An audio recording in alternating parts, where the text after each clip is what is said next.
يا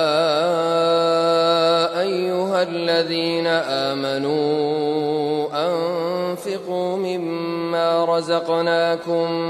من قبل أن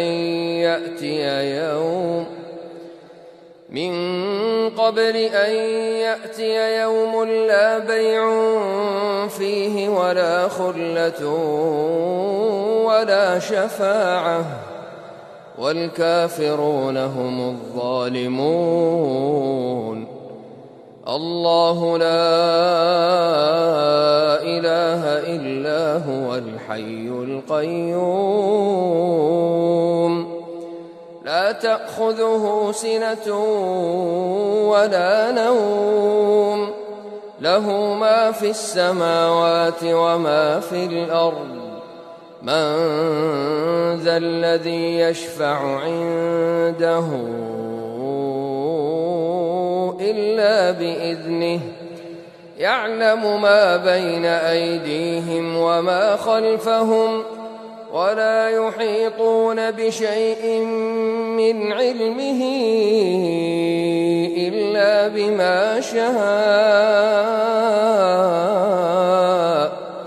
وسع كرسيه السماوات والأرض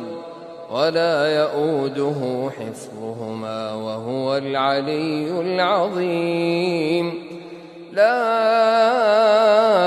إكراه في الدين قد تبين الرشد من الغي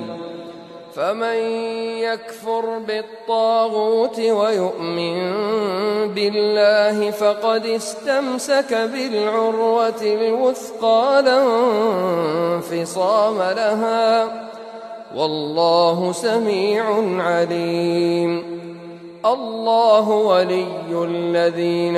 آمنوا يخرجهم من الظلمات إلى النور والذين كفروا أولياؤهم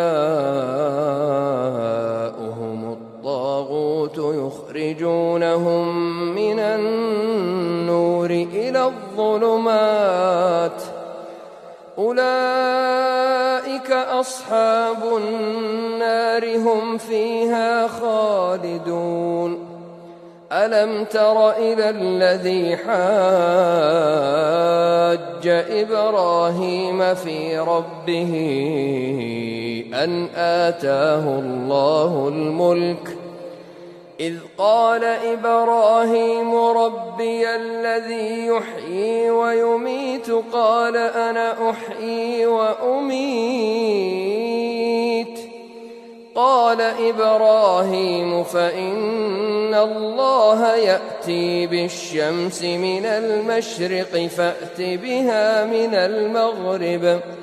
فبهت الذي كفر والله لا يهدي القوم الظالمين. أو كالذي مر على قرية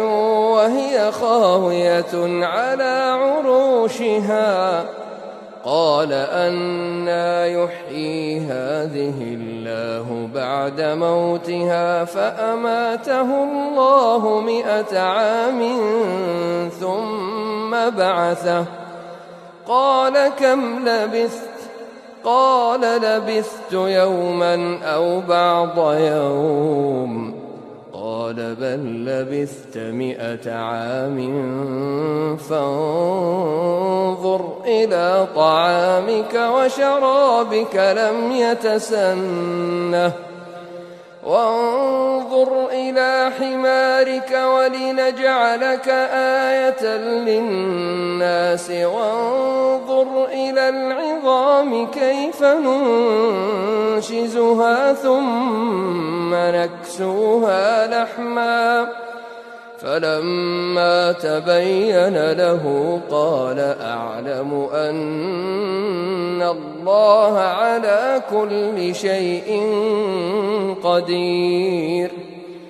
وإذ قال إبراهيم رب أرني كيف تحيي الموتى قال أولم تؤمن قال بلى ولكن ليطمئن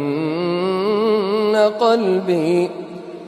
قال فخذ أربعة من الطير فصرهن إليك ثم اجعل على كل جبل منهن جزءا ثم ادعهن يأتينك سعيا واعلم أن الله عزيز حكيم.